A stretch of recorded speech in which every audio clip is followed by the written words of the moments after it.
La revue d'actualité régionale de fin d'année Bye-bye Lala, produite par Paul Champoux et Stéphanie Gagné de la firme Jim et Jane Productions, en est à son dénouement. 150 bénévoles, dont 95 comédiens, ont travaillé sur ce projet qui tentera de réitérer son succès de l'an dernier. Pour nous en parler aujourd'hui, je reçois Mme Stéphanie Gagné. Bonjour, Mme Gagné. Bonjour. Tout d'abord, qu'est-ce qui vous a motivé cette année à faire une deuxième édition? En fait, ce qui nous a motivés, c'est les premiers rires de la première édition. Quand on a pesé sur Play lors de la projection avec les partenaires, avec nos amis, nos familles, quand on a entendu les premiers rires, quand on a entendu applaudir, je pense que ça nous a confirmé qu'on devait recommencer une fois de plus cette année. La réponse a été très bonne, que ce soit dans les médias, partout, les commentaires qu'on a eus étaient super positifs. Donc, on s'est dit, go, on se relance dans la folie d'histoire pour une deuxième année. Et comment se fait le processus de sélection des événements qui vont faire partie de la revue d'actualité? En fait, les scripteurs, cette année, qui était une équipe de 5 à 7 scripteurs, ils lisent le journal à tous les jours. Donc, ils sortent vraiment les sujets d'actualité qui reviennent le plus souvent.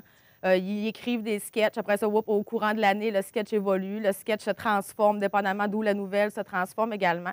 Fait que c'est vraiment un travail de longue haleine qui débute. Là, nous, cette année, on a débuté le 5 janvier. On a terminé le bye-bye le 22 décembre, puis le 5 janvier, les gars étaient déjà prêts à redécoller pour la deuxième édition. Fait que c'est vraiment un processus de long terme. On est encore en écriture aujourd'hui. On tourne un sketch. En ce moment, on est en train de tourner un sketch. Donc, ça ne l'arrête pas. Les nouvelles sont toujours là. Donc, on suit l'actualité puis on écrit par rapport à ça. Et comment fait-on pour ne pas dépasser la limite du politiquement correct? Bien, en fait, c'est pas toujours facile. Je pense que les gars ont souvent besoin de s'arrêter puis de se dire, OK, wow, là, faut pas dépasser la limite parce que c'est sûr et certain, nous, on a beaucoup de partenaires financiers qui embarquent avec nous puis qui appuient notre projet. Donc, c'est important d'être toujours respectueux puis de ne pas risquer de briser et notre nom parce que Jim et Jane Productions, oui, on est une entreprise, mais on veut pas briser notre nom avec le Bye-bye Lala, c'est bien important. Même chose pour les partenaires. Donc, c'est toujours les gars, quand ils font l'écriture, qui sont quand même capables de bien doser justement leur humour pour rester toujours dans le respect. C'est toujours, je pense que c'est notre devise, c'est de respecter les gens là-dedans. Ça, vous avez eu aussi l'aide de plusieurs personnalités publiques dans le tournage. Je dis ça, comment? Est-ce que c'est difficile d'aller chercher cette collaboration-là? Comment ça se fait? Bien, je te dirais que l'an passé, nous, on avait approché Philippe Laprise, qui est quelqu'un de la région qu'on connaissait déjà un petit peu à la base. Il a embarqué à fond dans le projet. Il s'est donné cœur et âme. Il descendait les fins de semaine pour tourner avec nous. On essayait de faire d'arranger les tournages avec lui, ses disponibilités ici quand il venait en région avec sa famille. Et puis, je te dirais que c'est le bouche à oreille. Phil en a parlé beaucoup à Montréal également, via les médias sociaux également. Fait que ça a été très facile, je te dirais, cette année d'approcher les gens. René Rousseau, qui avait joué avec nous l'an passé aussi, il a adoré son expérience. Donc, il était juste encore plus content d'en faire partie cette année. Il en voulait même plus. Même chose pour... Il demande d'avoir plus de place. Puis là, on était là, bien, on ne peut pas tourner tous les sketchs juste avec vous autres. On n'a pas le choix de prendre nos comédiens de la région. Mais je pense que les gens aiment l'ambiance de travail. Je pense qu'on a une belle équipe de production. Les gens de Montréal aiment ça.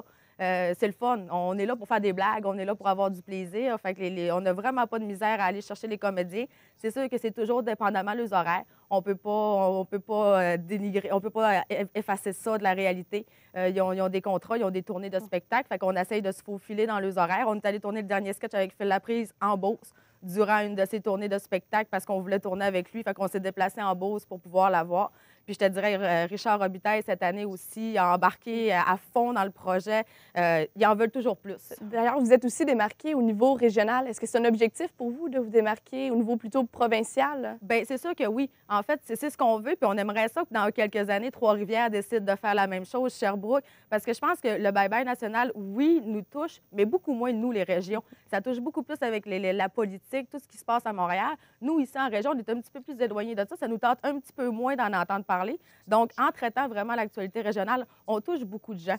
Puis, ce qui est important aussi, c'est qu'il y a beaucoup de gens qui sont de la région, qui sont maintenant à Montréal, qui sont à Winnipeg, qui sont en Australie. Fait qu'en faisant un bye-bye comme ça sur le web, bien, on touche vraiment tout le monde. On n'est pas juste Saguenay-Lac-Saint-Jean, on touche à toutes les bleuets de tout le monde entier. Et est-ce que ça coûte cher, un projet comme ça, comparativement au bye-bye national qui est fait à Montréal? Bien, c'est sûr et certain que la chance qu'on a, nous, ici, en étant en région, bien, les gens ont beaucoup de cœur. Donc, on a eu beaucoup de bénévoles. Quand on parle là, de 190 comédiens, la plupart sont bénévoles, la plupart donnent de leur temps. Les gens font ça avec cœur, sont fiers de leur région, puis je pense qu'ils sont fiers du produit qu'on a rendu l'an passé, donc ils sont très contents de travailler avec nous, et ça, bénévolement. C'est sûr qu'on les récompense toujours un petit peu, mais c'est une grande fierté, puis c'est sûr et certain que si on aurait à payer, que ce soit l'équipe de production, le caméraman n'est pas payé, moi, au montage, je ne suis pas payé. Non, on fait ça vraiment avec cœur pour essayer de développer le projet le plus possible, en donner le plus possible pour qu'un jour, oui, on soit capable vraiment d'avoir un budget astronomique comme on aimerait ça, avoir aussi 1 million de budget comme le national. Pour l'instant, on se contente avec des petites dépenses, puis les partenaires financiers nous aident beaucoup également. Donc, c'est sûr et certain que ça pourrait coûter très cher, mais vu la grandeur des cœurs des gens qui travaillent avec nous, bien, ça nous coûte moins cher un peu. Et rapidement, que reste-t-il à faire avant le dévoilement du bulletin de cette année? Bien, en fait, il en reste encore pas mal à faire. Là, le lancement est quasiment tout préparé, la salle, la décoration, tout est quasiment fait. Là, il reste beaucoup de montage à faire. Je te dirais qu'on a 80 du montage de finalisé. Donc, là, d'ici les 10 prochains jours, bien, on n'arrête pas. On file le montage, on fait la finalisation, on fait les essais sur le site Web. Vu que c'est diffusé sur le Web, il faut avoir le temps de faire des tests pour s'assurer que tout va se passer comme il faut le 20 à 20 heures. Il faut s'assurer que tout soit beau. Donc, là, on est rendu dans le dernier sprint final. Parfait. Alors, merci beaucoup, Madame Gagné. Ça fait plaisir. Donc, vous pourrez regarder le Bye Bye Lala sur Internet.